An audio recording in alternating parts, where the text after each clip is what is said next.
कौन है जया दयाल गोंद का, ये मैं नहीं जानता था। और उनके प्रवचन जब मैं पढ़ता था 8वीं क्लास में, उस समय मुझको याद अच्छी प्रकार से, तो उसमें बार बार कहा करते थे वो कि गीता में अमुक श्लोक में ये लिखा हुआ है, गीता में अमुक श्लोक में ये लिखा हुआ है।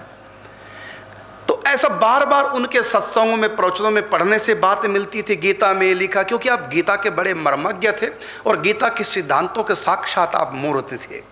तो मैंने सोचा फिर मैं तुमको क्यों पढ़ूं, जब आप बार बार कह रहे गीता में लिखा गीता, फिर मैं गीता ही पढ़ूं, ऐसा मेरे मन में आया।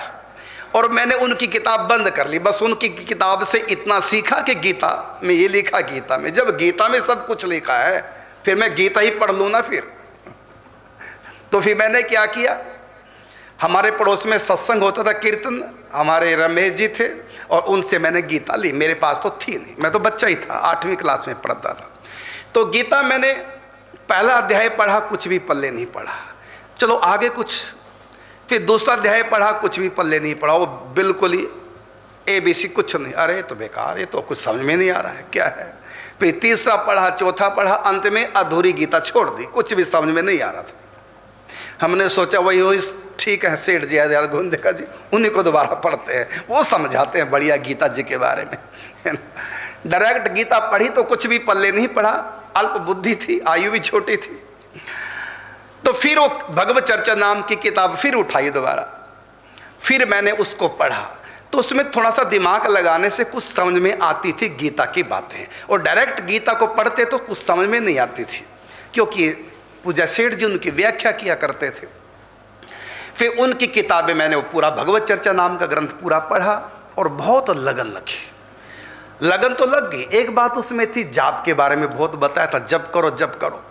अब क्या जप करें ये उन्होंने कहीं नहीं बताया, पूरी किताब पढ़ ली, कहीं बताया नहीं है, जप करो बस, जाप की महिमा, नाम की महिमा, जाप की महिमा, नाम की महिमा।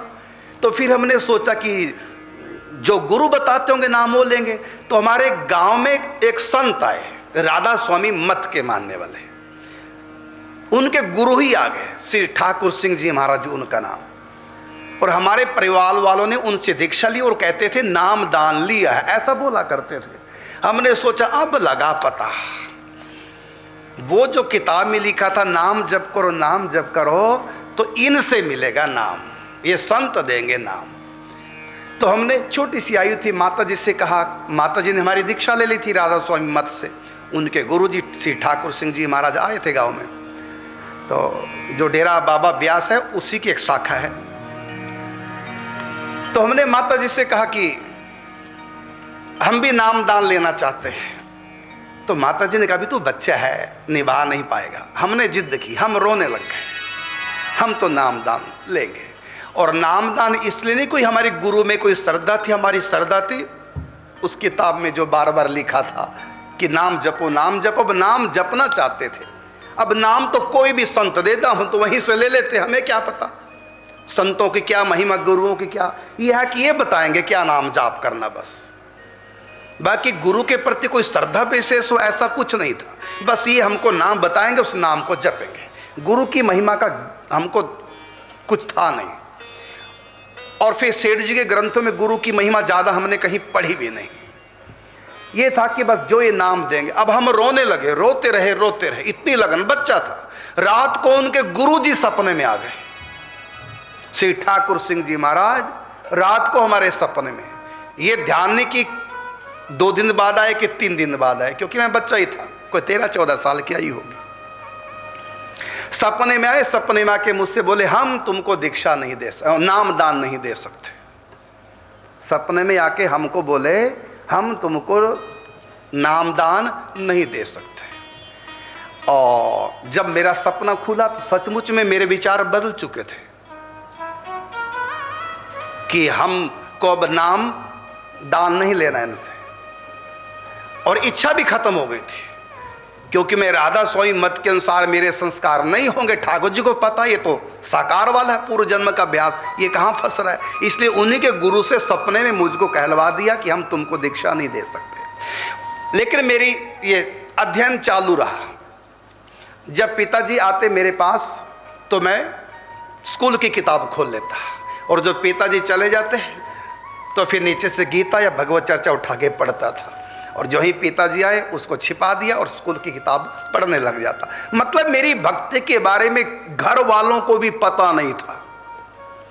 जब मैं घर छोड़ के वृंदावन आ गया तब भी घर वालों को पता नहीं था कि ये संत बन सकते हैं, ये घर छोड़ के सन्यासी बन जाएंगे, नहीं उनको अंदाजा था, क्योंकि कोई भी मेरी एक्टिविटी कभी ऐसी हुई नहीं, बिल्कुल साधारण व्यक्ति की तरह। लेकिन अंदर ही अंदर आग लग रही थी। फिर एक किताब मुझको मिल गई, उसका नाम था भागवती कथा। वो थी श्री प्रभुदत्त ब्रह्मचारी जी के द्वारा लिखी हुई। उनके फिर हमने बाद में दर्शन किए वृंदावन में। ये भाई श्री हनुमान प्रसाद पोदार जी के संगी साथी थे, तो उनके दर्शन भी किए हमने जब आए थे। तो उनके एक पुस्तक भागवती कथा, तो उसमें भागवत जी के कुछ प्रसंग थे, अलग अलग छोटे छोटे भागों में पुस्तक थी। उसमें एक भाग था, कौन सा खंड था ध्यान नहीं, उसमें ध्रुव भगत की कथा थी, बस केवल भागवत जी की ध्रुव भक्त की कथा। उस कथा को पढ़कर हमको एक बात लगी, वो ये कि भगवान की प्राप्ति करना बड़ा आसान है। क्या? बस घर छोड़ के जंगल में चले जाओ और भूखे प्यासे बैठे रहो, इंतजार में भगवान आ जाएंगे। बस इतना ज्ञान हुआ उस किताब को पढ़कर। क्या सीखा हमने श्री प्रभुदत्त ब्रह्मचारी जी की भागवती कथा से, ध्रुव भगत की कथा पढ़कर? कुछ नहीं करना। ध्रुव ने कहाँ गुरु बनाया था, चल दिए घर छोड़ के। देव ऋषि नारद जी रास्ते में मिल गए, अगर गुरु जरूरी होगा तो रास्ते में मिल जाएंगे। नारद जी तो नहीं गए थे गुरु के पास, वो तो सीधा नारद जी नहीं, ध्रुव भक्त तो गुरु धारण नहीं किया था, ना गुरु के पास गए, वो तो सीधा जंगल में चले गए माँ की आज्ञा लेकर। और उन्होंने कैसे तपस्या की हमने पढ़ा तो था, लेकिन इतना ही समझ में आया, कुछ ना खाओ पियो बस बैठे रहो, इसी का नाम तपस्या है। ना खाना ना पीना, इतना ही तपस्या है, बस बैठे रहो जंगल में कहीं, अपने आप ही भगवान आएंगे, महीने में 2 महीने में 6 महीने में। यदि सोचें कि भूखे मर नहीं जाएंगे, तो ध्रुव भक्त की कथा में ऐसा कहीं पढ़ा नहीं हमने कि वो भूखा मर गया हो। तो ये था कि तपस्या करने से कोई मरता नहीं, भले ना कुछ खाए ना कुछ पिए, मरता नहीं, उसको पावर मिलती है भगवान की, ऐसा कुछ अंदर था विश्वास। क्योंकि बुद्धि तो काम नहीं करती थी, काम तो दिल करता, श्रद्धा करती थी। कि ध्रुव ने देखो छोड़ दिया बाद में खाना पीना, इसका मतलब तपस्या में पावर है, शक्ति है। और वो हमने पढ़ भी लिया था सेठ जी की किताबों में कि सबसे ज्यादा पावर कहाँ है, तो तप में पावर है। जैसे पतिव्रता नारी पतिव्रत धर्म का पालन करते, उसमें पावर आ जाती है। ऐसी कोई तपस्या करता है, कुछ ना खाए पिए, उसमें पावर आ जाती है। तो इस बात पर हमको विश्वास हो गया। हमने सोचा अब सब छोड़ दो घर द्वार, और कहाँ जाना, तो जहाँ हमारा घर था, गांव था यमुनानगर के पास, कोई 10-12 किलोमीटर दूरी पर। तो वहाँ से पहाड़ दिखाई देते हैं उत्तर दिशा में, क्योंकि हिमाचल का हरियाणा का बॉर्डर है, यमुनानगर डिस्ट्रिक्ट ये बॉर्डर पे है। आगे नाहन और सिरमौर डिस्ट्रिक्ट है हिमाचल की, और एक तरफ हरियाणा है अपना गांव, और एक तरफ पंजाब है और एक तरफ उत्तर प्रदेश है। 4 स्टेट के बीच में ये स्थान है। तो वहाँ से पहाड़ दिखाई देते थे हमको, क्योंकि हिमाचल का बिल्कुल बॉर्डर है यमुनानगर। और खासकर जब बरसात होने के बाद मौसम साफ होता तो पहाड़ ऐसे दिखते थे जैसे पास में ही। बस वो किताब पढ़ी और घर छोड़ दिया, किसी को बताया नहीं। कहाँ जाना है? पहाड़ों में।